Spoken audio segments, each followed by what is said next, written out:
Brian Cole, the Department of Corrections Director, to lead us in the Pledge of Allegiance. Absolutely. I pledge allegiance to the flag of the United States of America and to the republic for which it stands, one nation, under God, indivisible, with liberty and justice for all. You're fine.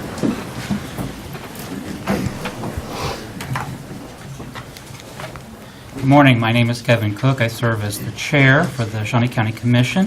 Thank you for joining us. I have with me today Commissioner Bob Archer. Good morning. Good morning. And Commissioner Shelley Bueller. Good morning. So before we begin, there's some preliminary matters to address. Due to an issue that arose that is very timely and time-sensitive, I'm going to be adding, with the approval of the Commission, items 3, 9 to the consent item. It is a memorandum of understanding with Stormont Vale, and it's relating to pharmacies with benefits under Medicaid and Medicare. And that would be a motion to add 3-9. Second. Okay. Motion made by Commissioner Cook, seconded by Commissioner Bueller. All in favor say aye. All opposed? Passes 3-0. Also, due to an issue with health, Mr. Perry has asked that item B1 be pulled and rescheduled, and we would move that to Thursday, the 18th Commission meeting. That's a motion made by Commissioner Cook. I'll second. Motion made by Commissioner Cook to pull B1 and reschedule that to January the 18th, seconded by Commissioner Bueller. All in favor say aye. All opposed? Passes 3-0. And I hope that Mr. Perry gets to feeling well soon. With those preliminary matters underway, Madam Clerk, if we could read the first item. Unfinished business, number 1, consider approval of master plan for the Kansas Expo Center renovations. As you might recall, this was a matter that we had undertaken and started a discussion of, and then had wanted to take a break, review the master plan, which again is a pretty lengthy document, meet with our respective parties, the director of the Expo Center, Kellen Seitz, with our architects, thank you for joining us, with those individuals involved with the committee on the master plan, and then our partners. And at this point, we are resuming our discussion. If I could start, I don't know who wants to start. You guys want to kick us off with some of our thoughts and follow-up? Sure, absolutely. So Chuck Smith, HTK Architects. Good morning, Commissioners. So kind of left the discussion at, where we're at and some of the options and some of the concerns and some of the ideas that were coming not only to the Commissioners, but coming directly to the design team, to Kellen's office and those types of things of what the master plan does or what it doesn't do, or and what it entails and the depth of it. And so we've spent a lot of time, as you know, listening and vetting and answering a lot of questions to kind of assure ourselves that a lot of these ideas are really within the constraints of how we set out the master plan. So kind of a real refresher. Back when we started this endeavor a year ago, the idea was, hey, before we just start designing things, let's make sure that we are designing things and putting money into the most appropriate places we can. It was pretty well understood then, and as vetted out through this process, that we don't have the budget to support every possible need and every possible solution and everything that you could possibly ever dream to do at the Expo Center at this point in time. So how do we best take that money, and how do we best attribute it to the most impactful ways to make the Expo Center successful, and actually in both in what it can do for the community and also its kind of bottom line financial performance. So that's where we started, and as you know, we went through a process that really started about 9 months ago and ended here in November, and our presentation in early December that vetted all that information, including the marketing folks. The master plan before you is, again, a balanced approach. That the idea, the word balanced approach really, or term, has come from the idea that we really tested each extreme through this process.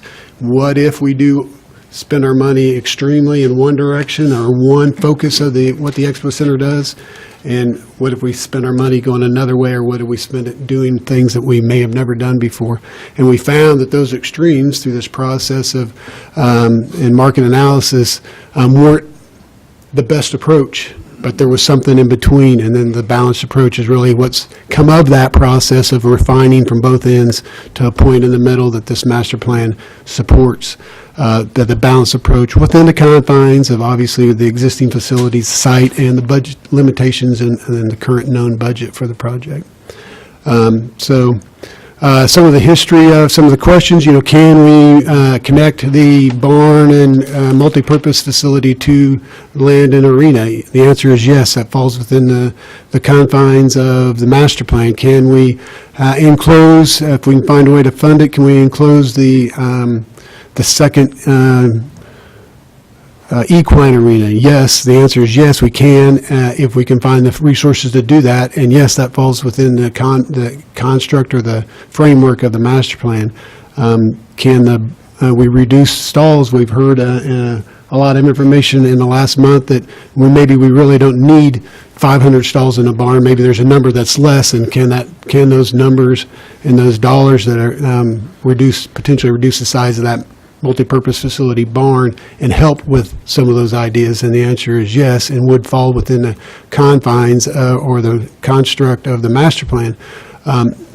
We spent a lot of time not only answering those questions design-wise, but spent a lot of time with CS&L, our market analysis people, to kind of test those ideas. And so some of the direct questions, should we enclose the barn if we can reduce costs for the multipurpose facility, and would that be great? And the answer is yes. If you really don't need 300 or 500 stalls and 340 is the number, then it would be appropriate to understand that you could use the arena more available days a year and not weather dependent to make up for the cost impact of not having as many stalls to sell, basically, in a nutshell. So the answer is yes, there's a potential to divert that money and provide an enclosed arena, and at a consequence of fewer stalls, and still support the financial performance that we're looking for out of the master plan. So those are just a number of things that we've been through trying to answer some of those questions. So let's kind of take a little bit deeper dive into some of those questions. Let's start with the Domer Arena. Currently, Domer Arena is a open-aired facility, right? Right. And our second stall that we're talking about would resemble the current Domer Arena in being an open-aired facility, correct? So generally, I'll let you ask your question, and then I'll come back to it. But, so the plan then would be to enclose Domer and to have something that's similar to the current Domer as that second, and if we have the resources and have the money, then enclose that second arena. So Domer is comprised of about three basic components of that building: the Domer Arena, warm-up stalls, and then the stalling facility itself. The arena portion of it is an enclosed facility. The warm-up and barn have one side of that open. The plan is to enclose that one portion of the existing Domer, that's the warm-up area, so that it is also enclosed. To answer your question, the new stalling barn would be enclosed, much like that would be. The question at hand is the arena, the second arena, as useful as it could be 365 days out of the year, being an open currently in the way it's funded in the master plan, as it would be if it was an enclosed, totally like Domer and like the additional multi-purpose installing facility? And the answer is no, it could perform more days of the year if it was indeed enclosed. So the notion of, if we don't need as many stalls, and that isn't as high a priority as it was conveyed through the process market analysis, we can drop stalls. Can we reduce the size of the facility of this new enclosed stalling facility and divert some of those monies over to enclose the arena? And the answer is yes, that is a potential solution that we can look at within the confines of the master plan. But it comes back to money, being able to say we have this much money to work with. Correct. And whether or not it is enclosed or not is partially dependent upon the amount of resources and financial money we have available. That's correct. Okay. Let's talk about the multi-use facility that's on the, currently it's designated to be separate from Land and Arena, which is south of the current Land and Arena. Correct. If we were to connect that space, that multi-use building, to Land and Arena, the first question is, would that make it a more cohesive structure? Would there be a way to make it look like it is one building rather than a stall barn?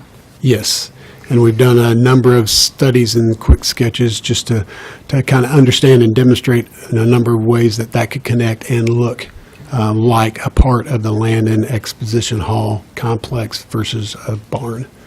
And if we connect that, what about our heating and cooling? Right. Would they be connected to the existing heating and cooling we have for Landon, or would they have their own separate air conditioning and heating units? It would need to have its own separate heating and air conditioning. There is some potential for some diversity between Land and Arena and Expo, but likely the facility would have its independent heating and cooling. And the cooling portion of that is way it's presented right now in the master plan. That facility is not cooled, heated, and ventilated. Again, if we are able to connect it, reduce the size of it, there's an opportunity through the design process to see if we can't get that facility cooled as well. Okay. Commissioner Archer, do you have some questions? Well, I haven't been a fan of the idea of putting the stall barn next to the Expo Center. The Land and Arena, could it be moved, is a question I had. And we're talking about multi-purpose. Could you explain that a little bit? Because I've got some information that I'd like for you to answer. Yeah.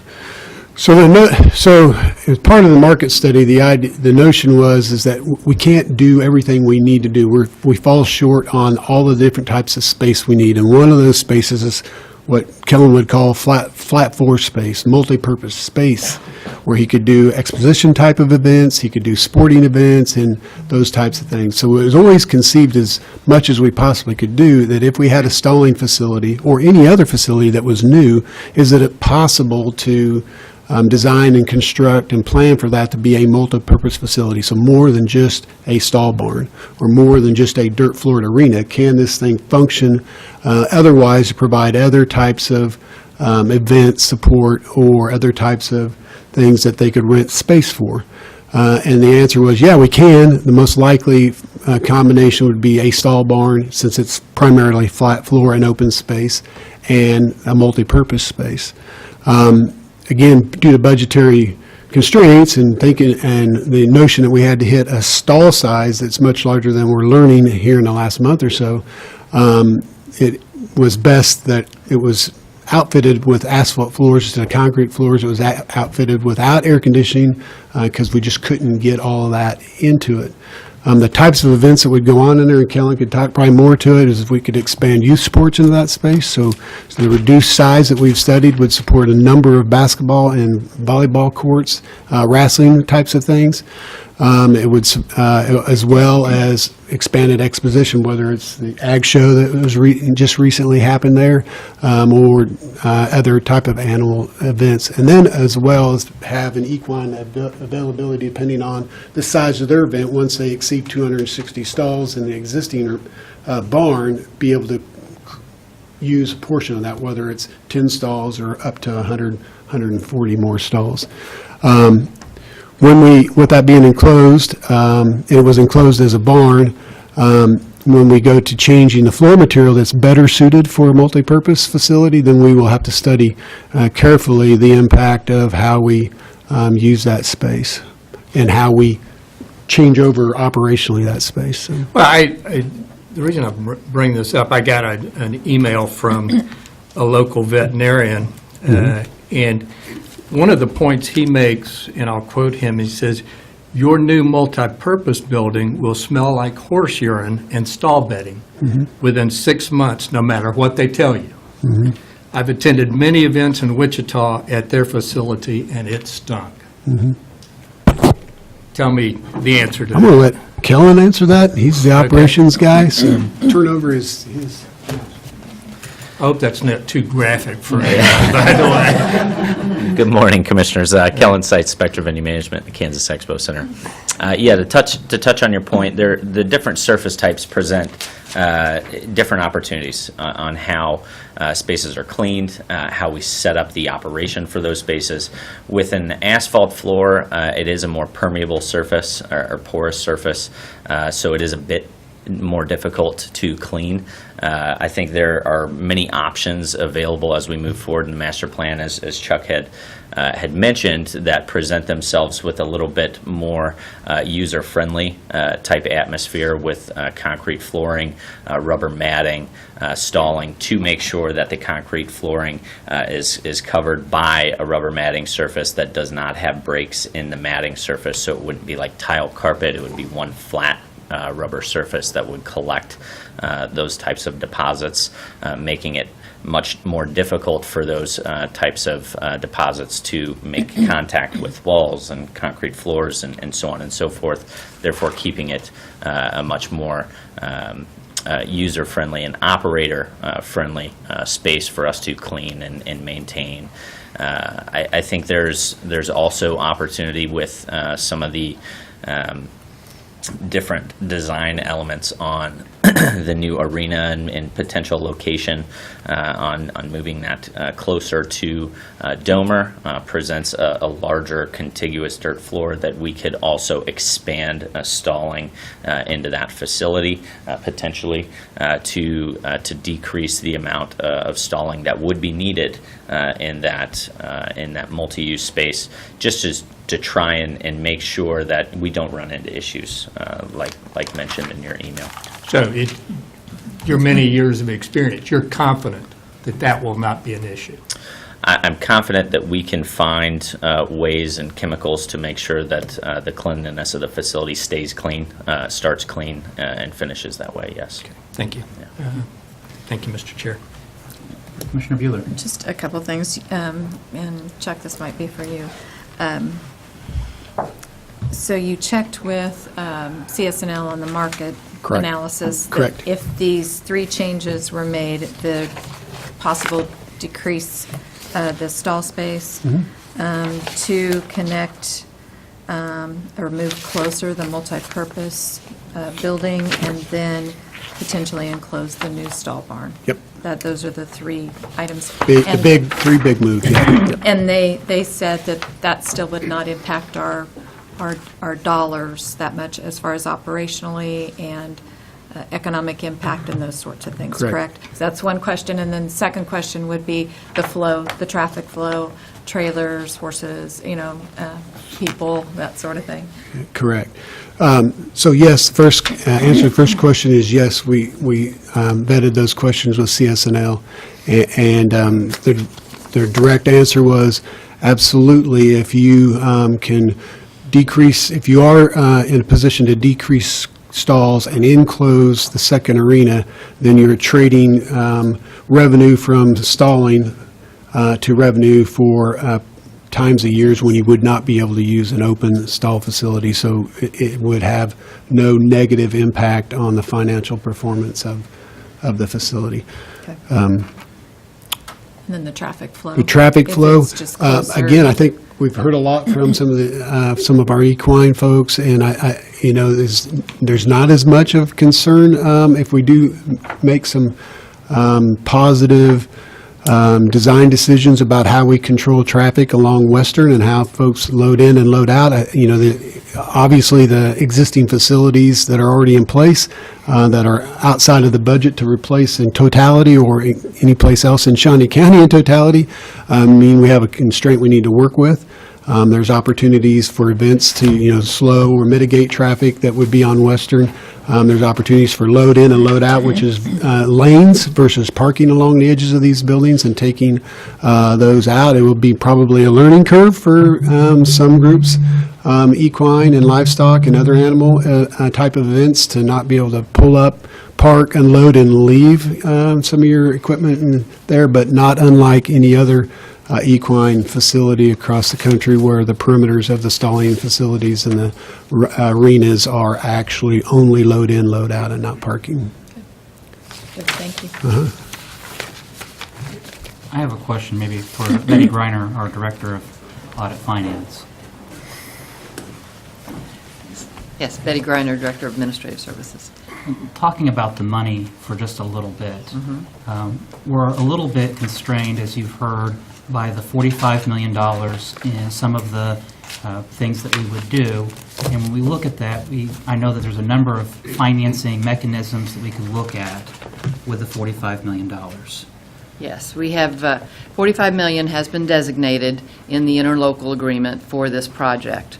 That will include all construction costs, all financing costs. I mean, that's an all-in number.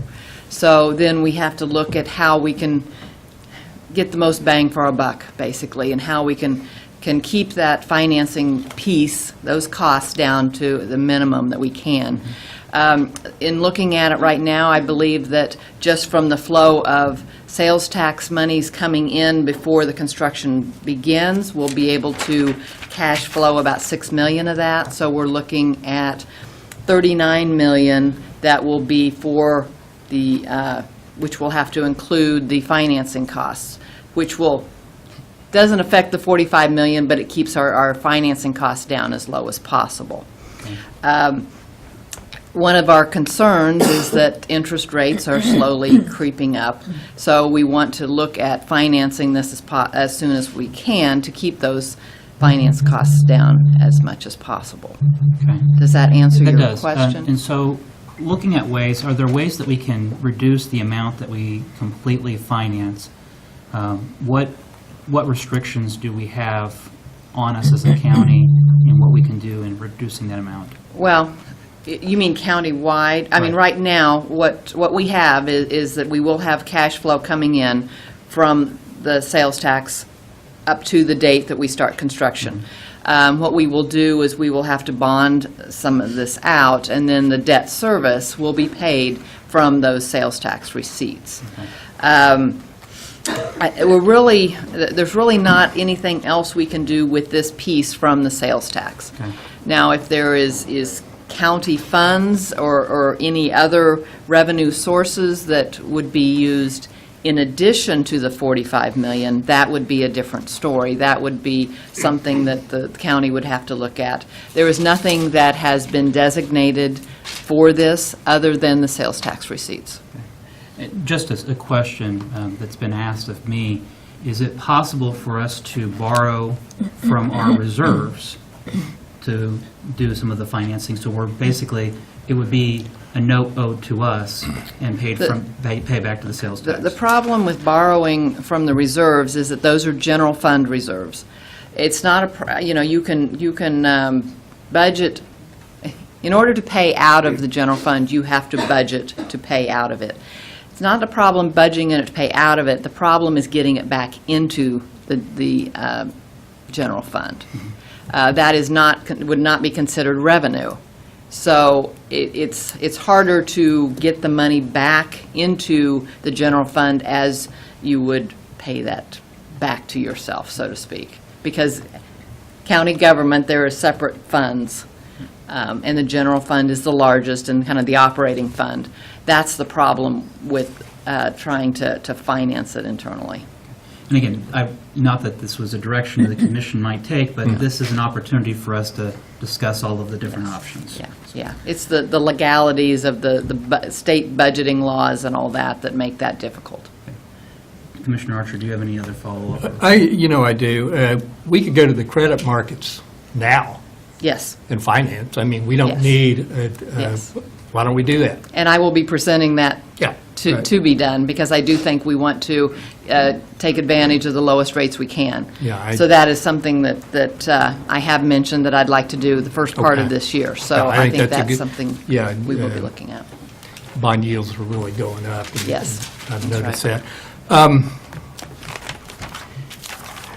The only other, in going over the finances, I think it's important that everybody understand that overall, the balanced approach contributes to the community, the economic,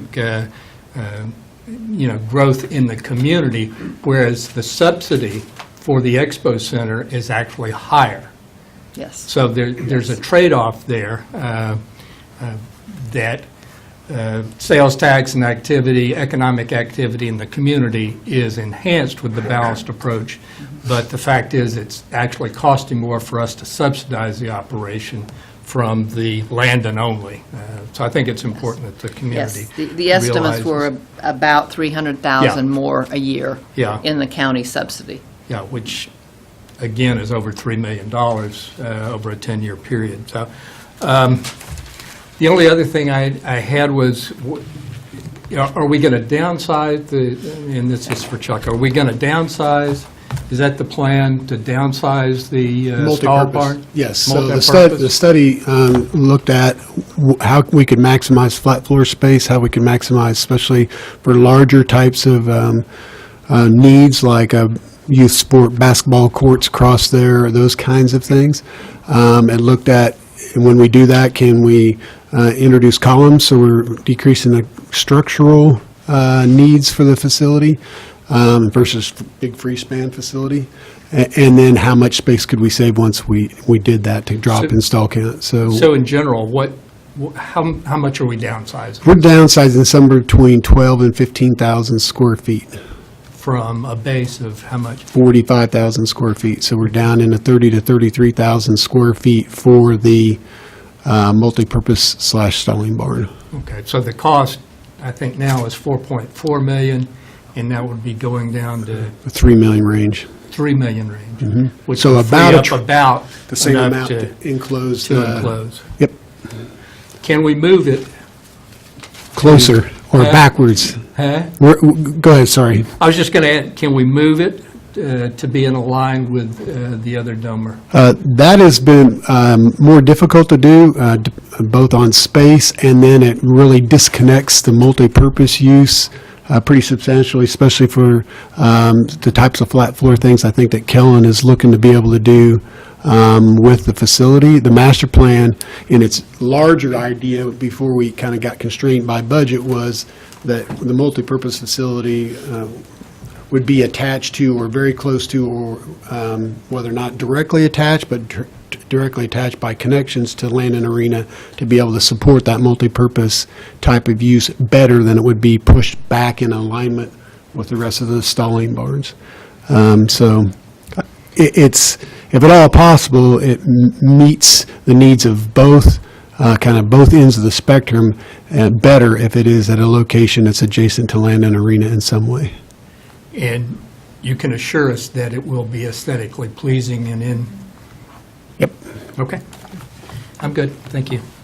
Along that line and that discussion, in order to improve that multi-use facility, I know that Commissioner Archer was talking about connecting, so we would basically have a line, stall barn, warm-up area, dormer arena, new covered area, multi-purpose area, if I understand, so it would all be in one line. Correct. If you were to take the multi-purpose area and put it between the stall barn and exposition hall, basically kind of closing that area Yeah. off, then you would have an exposition space that's, it would double your exposition space, and having it connected directly to the stall barn. Correct.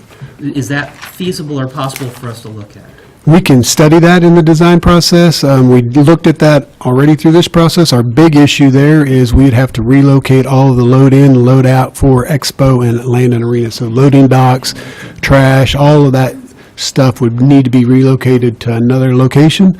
It's best in the location it is, and it would be a substantial cost that otherwise isn't needed in the current master plan. All right, Commissioner Bueller. Just going back to the amount of stalls. When we originally started this whole project, we were looking at expanding, making sure we could expand so we could have more equine or Right. bigger equine events. So we're certain that going from 500 to what, 340? 340 is the number we're hearing. That's still an adequate amount of stalls. That's for what the we're learning in the larger- last month. Remember that, again, this is a framework, so we're going to be able to sit down with these different industry leaders and event organizers and vet through what we're hearing in the last 30 days versus what we've heard through our market analysis, and really work our way through those and then find solutions and options that we can present that best address the actual reality of what we're learning, because we got kind of two ends of the spectrum, but the framework is we need more stalling, we need more flat floor space, we need more arena space. Sure. And we need renovations to Landon. We need to bring it up to industry standards for event types of spaces. And so these, in the confines of the budget, these are the pieces that fit into the master plan as budgeted, and what we're finding we can do.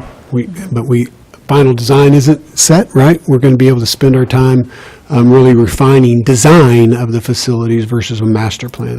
And then the last thing that I just want to make sure that, I know it's not captured because we haven't done design yet, but I know we had talked earlier just about somewhere in this renovation, doing some sort of historical piece that would, as you enter the Expo Center space, that you know about the history of the old fairgrounds and what this has represented for Shawnee County. So I know dollar-wise, we need to be conscious of that, but if we miss out on this opportunity, I think that's a shame that if we don't tell the history of this space for future generations. I know you have murals in several of your designs, and I think that would be really important. Yeah, and I think it's a great opportunity. We have notions of branding into this facility, and everything from color and then theming. Usually these facilities have some type of theming, whether they're driven by a major sponsor or they're driven by, the wishes of the community. I think those are great ideas. And 3 years ago, somebody threw out an idea, hey, what if it's, the history of Topeka and Tornado Alley and all that stuff. So I think everybody's very aware that the facility has an opportunity to tell a story about Shawnee County. So. Okay. At this time, this is again just a presentation of the approval of the master plan for the Expo Center. I'm hearing that maybe there's some thoughts to see maybe some other design aspects of how it connects to maybe that multi-purpose building, what it would look like. Do we want to have you, pleasure of the commission, maybe have the HTK draw up some alternative plans before we approve the master plan? Or do we wish to approve the master plan as is? Looking at my commissioners, my preference would be, as the chair, I would like us to see HTK, if you can draw up or present a couple of options on that multi-purpose building, looking at the reduced square footage, looking at something that connects to Landon Arena, maybe looking at an alternative to where it is in one line, or even a third alternative with that multi-purpose building connecting to the current Expo Hall to the north. And or kind of there's some green space to the north of the current Expo Hall, up to the walkway that goes between the Capitol Plaza Hotel and Manor Conference Center. And there's quite a bit of space there. Just looking at some other alternatives for that Expo Hall / multi-purpose building. We'd be happy to do that. We probably could dust off a number of studies that we did through this process over the last 9 months and vetted, through some of the reasonings why some of those locations weren't as positive and as they could be. For instance, flat floor space on the north end of Exposition Hall, having it there works great for that, but becomes a significant challenge for equine installing when they need to expand into that facility. So we can dust them off. Now, the ones that are connecting, I've already done some kind of sketch over stuff on, in the confines of this master plan. What happens if it gets slid a little closer to Landon or connected as a totality to Landon? And what happens if the second arena gets slid up and totally connected to Domer, and what that might look like and how that lays out on the land? And they're workable solutions as long as we can find our way into the right mix and into the budget. So maybe looking at those, maybe just a couple of different alternatives to present to the commission before we make the final approval.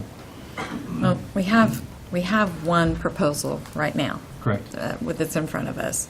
So I guess if there were, from what I'm hearing from you, a couple of alternatives, and for us to choose then between those alternatives from the master, from the first draft. I think, just speaking from being on the committee, I mean, we looked at a number of different scenarios, and so at some point, I think we do have to just to make a decision, but and not prolong it too much longer, because I know we need to get started on this as far as design. Right. So I think sticking with what is here, but then giving maybe two options, and then deciding from there. If I can 'Cause expand again, on that. Anything that changes, again, impacts traffic Right. flow, it impacts the dollars, all that sort of thing. More than happy to do that before the master plan if you'd like to. Again,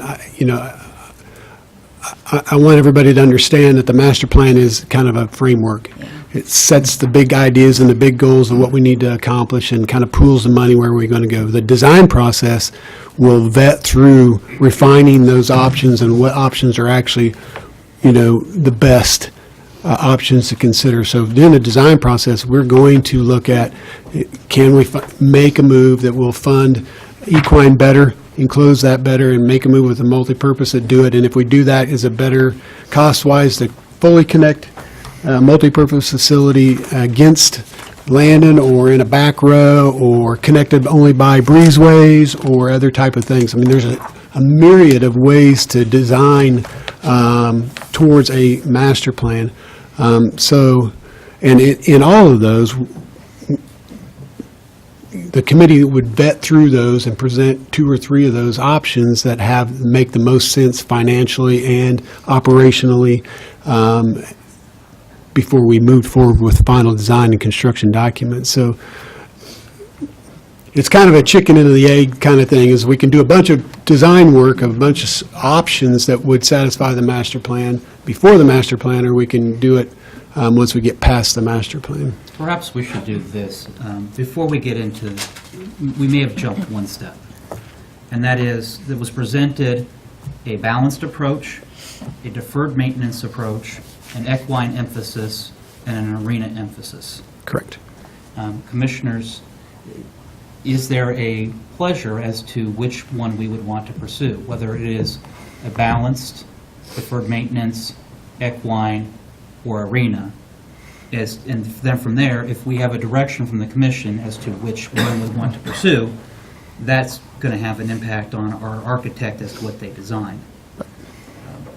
I've heard from Commissioner Archer, you originally maybe had some concerns about the balanced approach because it has less of an impact. We still have a subsidy that we're paying to the Expo Center. Whereas if we went with an arena emphasis, it would have less of an impact on our subsidy. Is that accurate? Yeah, that's correct. It's based strictly on financial considerations, I would prefer the land and arena option. Okay. And then, And I support the balanced approach. I do, yeah. okay. And I guess just from, again, sitting in on all the meetings of the committee and hearing from constituents on the needs, that would be my preference. I think we pointed it out before, I think Commissioner Archer mentioned a little bit, that the trade-off is that the greatest economic impact to Shawnee County and the community is the balanced approach.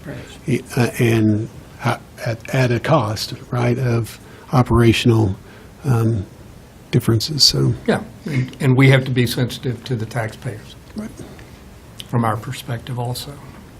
But as to what might yield the long-term impact, Yep. As far as the usability of the facility, the different impacts or the different things we would be able to host, while we still have a sizable, I mean, it's less of a subsidy, but it's still a sizable subsidy. It's estimated $619,000 in current dollars. The balanced approach, would you be able to go along with a balanced approach if it yielded, again, more activity, understanding that we're going to have that subsidy. Of course, we're going to have a unified commission on what we decided. I told you my preference, Right. but we're going to come up with a unified position on how we move forward. So, yeah, of course. I would like us to see maybe going to the balanced approach. Okay. I think the balanced approach, it's not completely emphasized on the arena, it's not completely emphasized on the equine. It does have a mix of both. We do still have that sizable subsidy, which is, something we have to be accountable to the taxpayers for. Yeah. But it does give us more approaches. And so if we go with a balanced approach, and if it's the pleasure of the commission to have the balanced approach, then we're down to how we do the design with the buildings. Chuck, if it was able just to look at those two scenarios, one that connects to land and arena, one that would have it connected all in one row, how, you said you've already done some preliminary sketches or designs on that? Correct. The one that completely connects is fairly presentable the way it is in terms of a site plan use and a visual. The one on the back row is pretty sketchy still, so kind of left it alone after a point in time because it just didn't seem to functionally play out as well as it could for all of, again, with the balanced approach notion, it didn't play out functionally and operationally as well as it could have in the position, the multi-purpose along the side of the landing. So it would take a little bit of time, but not a great amount of time. Would At that same level, right? So it's this many square feet up here, and it's located over there in a site plan, and then visually would look like barns back there, most likely, so. would less than 30 days or 30 days? Oh, yeah, we can be there in a week or two, easy. I mean, we could be there, if I wasn't traveling, we could probably be there by Monday, but, so. If we looked at the 1st of February, would that be to come back with some design? Completely more time than we'd absolutely need, so, like I said, we could be back here in a week. Commissioner Bueller, we do need to make a decision, but I think that for our constituents, for us as a commission, before we vote on a master plan, we should have an idea of, at least a preliminary idea. Things will change as we get into it, but a preliminary idea of what it is going to look like, giving Zach an opportunity to put the artistic sketches on it. So, You're up. But I think if we're taking the balanced approach, and it sounds like as a commission we're going to do that, really the only issue we've got, and we've determined we're going to downsize the multi-purpose area, is where do we put that? That's the variable that we have left. If am I not That's correct. oversimplifying? Is that where we are? That's correct. and then once we downsize it, being able to enclose that second arena. Right, and those are all doable within the construct of the balanced approach. It's just, it's a design process to go through and to vet that out. So, And then chicken and egg. maybe addressing some of the floor coverings, as Kellen had described, to make sure that we are able to truly use this as a multi-purpose facility. Good. Okay? Yeah. So it would be a motion then to have us then come back on February 1 for the finalization of the master plan, And make a decision or not leave the building? and not leave the building until a decision's made. I'll second that. Motion made by Commissioner Cook to have this return on February 1, seconded by Commissioner Archer. All in favor, say aye. All opposed? Passes 3-0. See you in a few weeks. Thank you. Before we go on to the next item, I did neglect in asking the public if there was any input that they would have as to this, knowing that we're going to come back on February 1, but since you all are here, you did brave the weather to get here, I would be remiss if I didn't provide the opportunity to have input from the public. So if Madam Clerk, if we could just take briefly any public comment, if anybody does want to speak. Good morning, Commissioners. And I'm Justine Staton, Kansas Horse Council, and I just want to take this moment to say thank you for all your thoughts and considerations into this expansion project and all the hard work that everyone's put in and the consideration of all the constituents' input. I would just really, truly appreciate that. So, thank you. Thank you. Anyone else wanting to, any comments? All right. Madam Clerk, our next item. Item 3, consent agenda. There are 9 items on the consent agenda. I'll move to approve. A second. Motion made by Commissioner Archer for approval of the consent agenda, seconded by Commissioner Bueller. All in favor, say aye. All opposed? Passes 3-0. Our next item. Item 4, new business. A, County Clerk, number 1, consider all voucher payments. There's one set of vouchers totaling $1,824,070.98. Of those, most of that is allocations, $1,171,376. Holding accounts with the state of Kansas, $109,183. And the district attorney's office has $107,389, and $100,000 of that is the contract with the Office of the Attorney General. So I do not have any questions. I would move approval. Second. Motion for approval by Commissioner Bueller, seconded by Commissioner Archer. All in favor, say aye. All opposed? Passes 3-0. Our next item. Number 2, consider correction orders. Move approval. Second. Motion for approval by Commissioner Bueller, seconded by Commissioner Archer. All in favor, say aye. All opposed? Passes 3-0. Okay. Next item. Item B has been pulled. Item C, Sheriff's Office, number 1, consider authorization and execution of contract C8, 2018, with Rick Hladke for maintenance services at the Sheriff's Training Complex at a cost of $1,800 with funding from the federal forfeiture account. Good morning, Commission. Herman Jones, Shawnee County Sheriff. What you have for you is a renewal of a contract that we have for the maintenance and upkeep of our training facilities there just south of town there. So any questions if you have? Any questions regarding this? I'll move to approve the contract. I'll second. Motion made by Commissioner Archer for approval of the contract, seconded by Commissioner Cook. All in favor, say aye. All opposed? Passes 3-0. Our next item. Number 2, consider authorization and execution of contract C9, 2018, with Chaplain John Hanson for counseling in various aspects of life, including critical incidents and stress management, with men and women of the Sheriff's Office, as well as civilians, at a cost of $500 per month, with funding from the 2018 budget. I'm back. Commission, what we have here is Chaplain Hanson, excuse me, is a renewal as well. He plays a significant role in our support of our personnel as well as constituents. Whenever there's issues or traumatic issues that are happening there, he's one that uses his consoling of our members as well as the community. We use him quite a bit for our peer support as well for death notifications and other consultations such as that. So it's been a very, very impactful for our community. So I'll move for approval of the contract. Second. Motion made by Commissioner Cook, seconded by Commissioner Bueller. All in favor, say aye. All opposed? Passes 3-0. Next item. Number 3, consider authorization and execution of contract C10, 2018, with Justin Drake for training and assistance in operating the New World system at a cost of $27 per hour with funding from the 2018 budget. Commission, what you have here is an individual that has been an employee of the Shawnee County Sheriff's Office there as an interim or intermittent employee with our records unit. The New World is a records management system and that we've migrated to, upgraded to a new system with that, which comes with a great deal of complexities.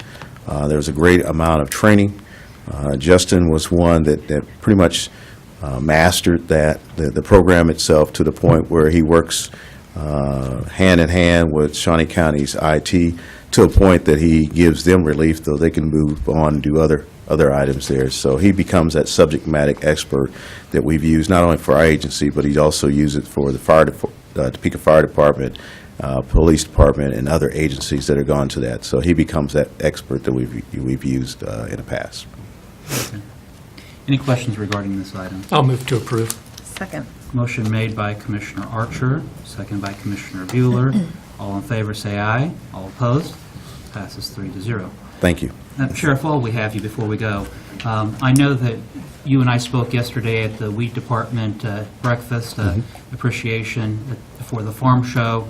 Do you think it's possible that maybe here in a couple of weeks or so, you would be able to come back and talk to us a little bit about the emergency management, or the communications department, and how we're doing in some of those changes? Sure. And maybe look at some stats to see overall how many calls we're handling, and kind of who's the users of our system. Yeah, within a couple of weeks. And I know Commissioner Archer had asked for that, so we're going to have some statistics. And talking with you, we were able to define a little more specific of some things that we want to look at and show the vast improvements in what we're doing for the constituents out there. So, yeah, within a couple of weeks, I think we'll do that. All right, very good. Look forward to it. Okay. Thank you. Commissioner, Yes. I've had a chance to go over and visit you yesterday. Yes. I do want to say thank you for including us on your distribution list for the newsletter. Yes. There's a lot of good information in there from your captains and from a lot of other people, so I appreciate that. Thank you. Yes, you bet. Thank you. Same here. Thank you. Okay, thank you. Madam Clerk, our next item. Item D, Health Department. Number 1, consider authorization and execution of Contract C11, 2018 with TARC, allowing the Shawnee County Health Department to provide in-home nursing services to developmentally delayed infants and toddlers from birth to age 3, as well as nursing consultation at a cost to TARC of $11,315 for a one-year period from July 1st, 2017 through June 30th, 2018. Good morning, Commissioners. Linda Ochs from the Health Department. This agreement is part of our maternal and child health program. You probably looked at the dates and thought, it's not really very summery out there. Why are we looking at a contract that started July 1st? Many years ago, we entered into an agreement with Greenbush. You may remember that agreement, to provide these kind of services to children with developmentally delayed children. And when I was division manager of this division 11 and a half years ago, that contract was in place. It was kind of the hub that helped us provide services to those children with TARC. So last spring, we heard the news that we were losing that funding in that contract, and at that time, TARC did want us to continue with them. So it's taken us this long to get the contract together. It's a new contract, so I apologize for the delay, but you should see it again this summer for the next year. So I'd be happy to answer any questions you have about it. Any questions regarding the contract? I'll move approval. Motion made by Commissioner Bueller. for Second. approval, seconded by Commissioner Archer. All in favor, say aye. All opposed? Passes 3-0. Thank you, Linda. Thank you, Commissioner. Next item. Item E, Emergency Management. Number 1, consider awarding bid for the FLIT forward-looking infrared camera to DSLR Pros and authorization and execution of Contract C12, 2018, setting the terms and conditions at a cost of $5,100 with funding from capital outlay. Good morning, Commissioner. Scott Garcia, Shawnee County Emergency Management. What you have here is a packet that we put together. It was one of our items in our capital outlay that was approved to purchase an infrared camera to go along with our UAV that we currently have. It already has a camera with it, but this obviously is infrared, and it would be able to assist whenever requested. In case there's heavy trees or whatnot, you can be able to use it to see the heat source and hot spots and stuff like that. So we put together 3 bids, and we found DSLR Pros as the lowest bid, and it meets everything. It goes with the UAV that we have, and we recommend that we move forward to purchasing it through them. So if you have any questions. Any questions regarding this item? Commissioner Archer. This is an upgrade from the camera. We bought a drone that had a camera, and now we're buying another camera. It's an addition because the camera that we have is not infrared, and so this one is, so it'll be able to be used for different reasons as opposed to the camera that we have. It can assist in the fire departments to look for heat sources and hot spots and stuff like that, and whenever it's requested to do a search and rescue mission, it would be helpful to see the heat sources in case it's heavy trees and stuff like that, so. And the other camera, in past instances, it has not been able to see through the trees and stuff, where this camera would be a significant increase in help. So we got a used camera to, okay. Any other questions regarding, and again, this was part of the capital outlay. Right. It was, yeah. I'll move for approval. Second. Motion made by Commissioner Cook for approval, seconded by Commissioner Bueller. All in favor, say aye. All opposed? Passes 3-0. Thank you. Thank you. Next item. Item F, Appraiser. Number 1, consider approval of request to advertise and fill the new GIS analyst position at a salary including benefits of $57,594.80 with funding available in the 2018 budget. Morning, Commissioner. Steve Bauman, County Appraiser. As you may recall, during our 2018 budget request presentations, we outlined the need for an additional GIS position. While the appraiser's office, we're fully dependent on this department for our needs, it also serves all of the county departments, and increasingly so. I think we have over 14 county departments now dependent on GIS services, as well as other outside agencies. So this new position would help in the planning, implementation, and completion of the different GIS projects, as well as creating some new functionality and applications. And so it will allow the department to better serve all of those counties that are dependent and those that are just now finding out that they want to use the services of GIS. So we have ran this through the Angela Lewis with Human Resources and Betty Greiner with Administrative Services, and I think they're on board, and you graciously gave us the funding for it in the 2018 budget hearing. So. Any questions regarding this item? Commissioner Richards? I'll move to approve the request, but note that it saves money across an array of departments and provides better customer service in a lot of places. A lot better customer service Yeah. and creating a lot of efficiencies, and it assists in a lot of projects. Okay, So. okay. Yeah, that's motion to approve. Second. Motion made by Commissioner Archer, seconded by Commissioner Bueller. All in favor, say aye. All opposed? Passes 3-0. Our next item. Administrative Communications. At this time, if there's anybody from the public or department head that wishes to speak, please do so. Good morning, Commissioners. Kellen Seitz, Spectre Venue Management in the Kansas Expo Center. I promise this is my last time at the podium today. Just wanted to remind everyone that today and tomorrow we continue the Topeka Farm Show. It's been a great success so far, so looking forward to getting all those folks to brave the weather and come out and spend some time with us today and tomorrow. I did want to make you all aware, we have signed a contract for a new concert. That concert will be announced on Monday, January 22nd, so stay tuned with us. I'll announce that here at the commission meeting as well. And then also just wanted to let everyone know 2 weeks from now, Cirque du Soleil comes to the building, or 2 weeks from yesterday. So looking forward to having them in. And Monday of next week, we will be closed in observance of Martin Luther King Day on the 15th. So, All right. Thank you. thank you. Any other? Good morning, Commissioners. Tom Block, Public Works and Solid Waste. I want to give you a couple of updates on the solid waste side. This morning, we monitored the weather conditions and we decided that we were going to do collections. So our crews are out collecting trash and recycling today. We had our supervisors on the streets and we believe it was safe to do so. So we are collecting for our customers today. Next week, as Kellen just mentioned, Monday is Martin Luther King Jr. Day. That is a county holiday.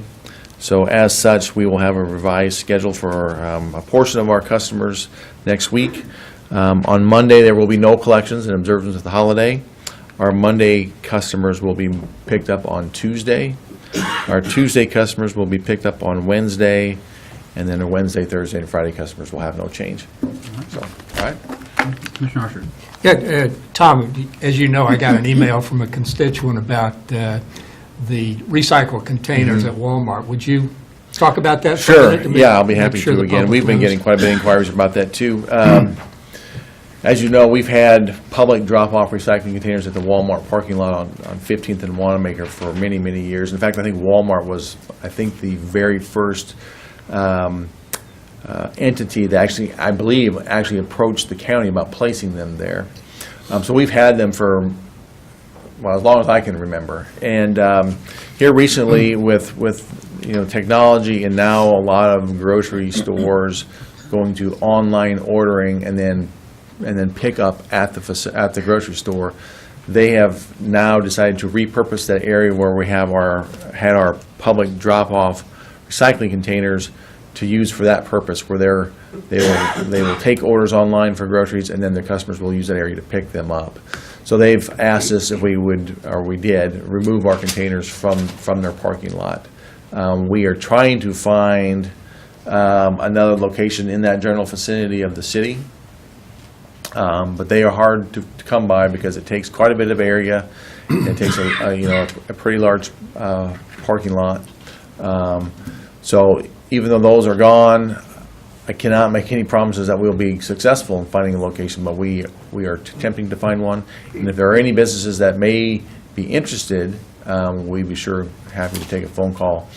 We did actually go out and take a look at a location further south on Wanamaker, but the parking lot was just way too small, and it wouldn't work. So, Thank you, Tom. Thank you. Thank you, Chair. Good morning, Commissioners. Brian Cole, Shawnee County Department of Corrections. Just one highlight was just Monday, we had our Reentry Advisory Board meeting. It went very well. We had the honor and privilege of having Attorney General Derek Schmidt there to talk, and he gave a very good, very uplifting speech regarding the importance of reentry efforts, the expense of building jails, expense of building prisons. But I think most of all, he gave us his point of a recommendation regarding reentry services and how we can focus on victims.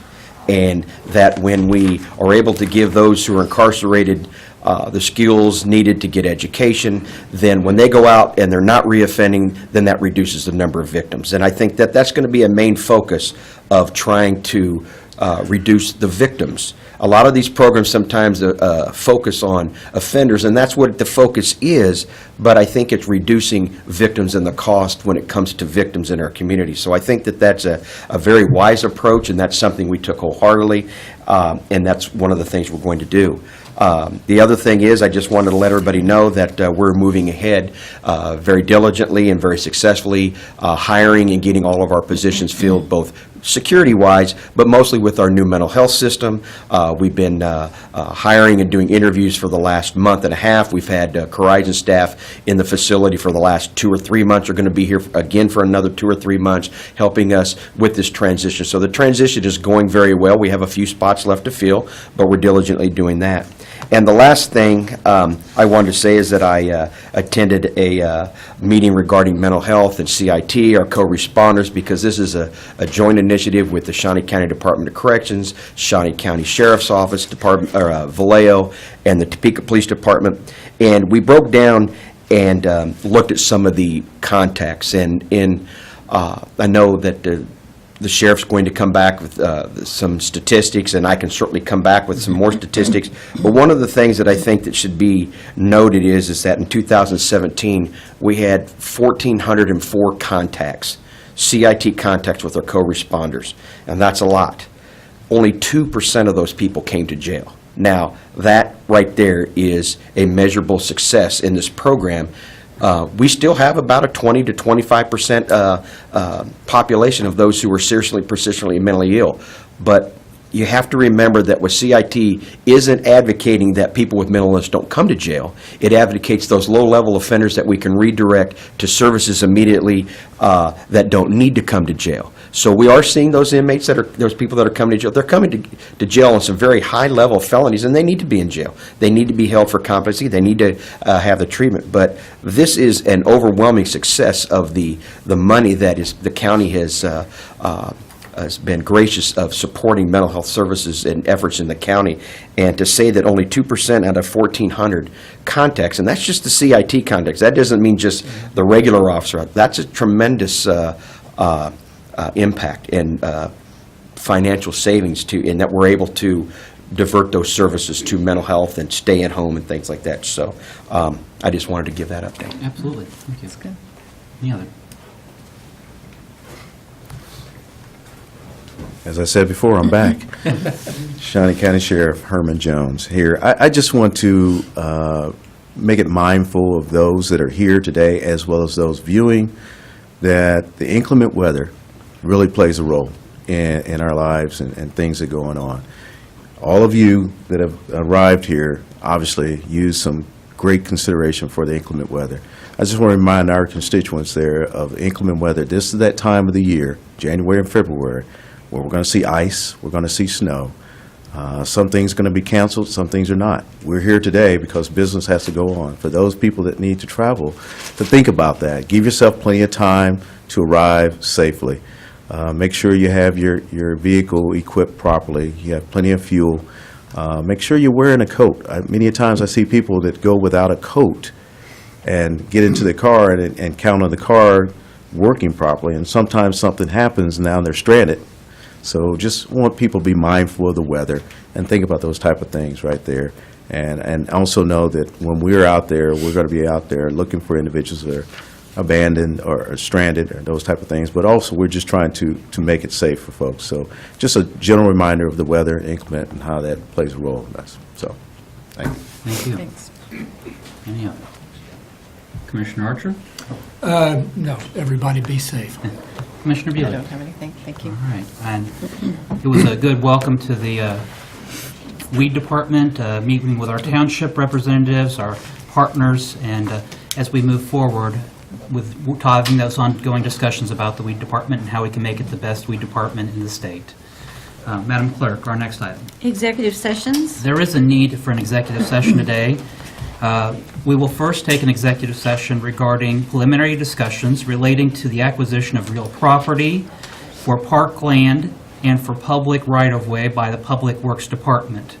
Included with that will be the Parks and Rec Department, Public Works, the County Councilor, and the Director of Audit Finance.